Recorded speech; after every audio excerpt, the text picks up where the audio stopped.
the Victoria, University of Wellington in New Zealand. I'm an economist. I have been working on small islands now for 40 years. I work mainly on the question of how they pay for the imports that keep their standards of living up, because without those imports you can't sustain the high incomes that many of the small islands have managed to achieve. And so that has been the focus of my research. The main surprise, I think, that most people get when they look at the data on small islands is how few of them earn their way by exporting. These are not export economies in terms of exporting goods. And when international agencies advise them to have export-led growth, that advice often leads to failed policy. Because islands are small, they have no comparative advantage, they have no economies of scale, they have long distances across which goods must travel. They're not well positioned to be export economies. They can earn their way in the world by selling other things. They can particularly sell tourism experiences. They can run offshore financial hubs.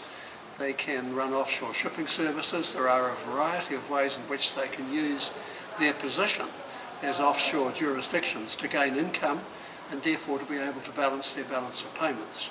They also have very good access to international aid. They are able to attract a lot of aid from big donors, partly because they seem to have a good case for offsetting their vulnerability in the world, but also because islands are small and the amount of aid it takes to make a big difference in an island economy is nothing for the big donors, whereas a big donor taking on one of the larger developing economies would face an impossible budget to provide serious aid.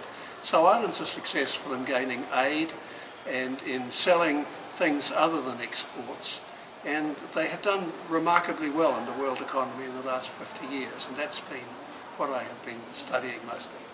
Now, in the paper that I gave today, I discussed the difference between islands which are standalone economies out in the ocean, alone, long distances from major markets, and often independent or quite autonomous.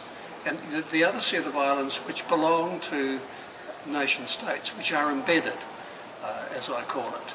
So the islands, for example, of Indonesia, or of the Philippines, or the Greek islands of the Aegean, and of course Hainan, which is an island economy embedded in the Chinese economy. And it is an area that we have done not nearly enough research on to understand how embedded island economies operate, how they relate to the mainland or the central place that is the gravitational attraction in their economies, and to understand what are the limits of the autonomy that they can exercise in following their own development paths independently of what the nation state that they are embedded within is doing. My takeaway, I think, is probably going to be something that's in the conference declaration, that we need consistent statistical data across subnational islands as well as across islands that are sovereign. There are plenty of statistics available for sovereign nation-state islands. There are not nearly enough statistics available from subnational island jurisdictions. And today I think there were several recommendations coming forward that small island subnational jurisdictions should be producing statistical yearbooks on a consistent basis, and that the international agencies should be extending their databases to include more of the subnational small islands, and that will make it easier for us to do much wider ranging cross-country research.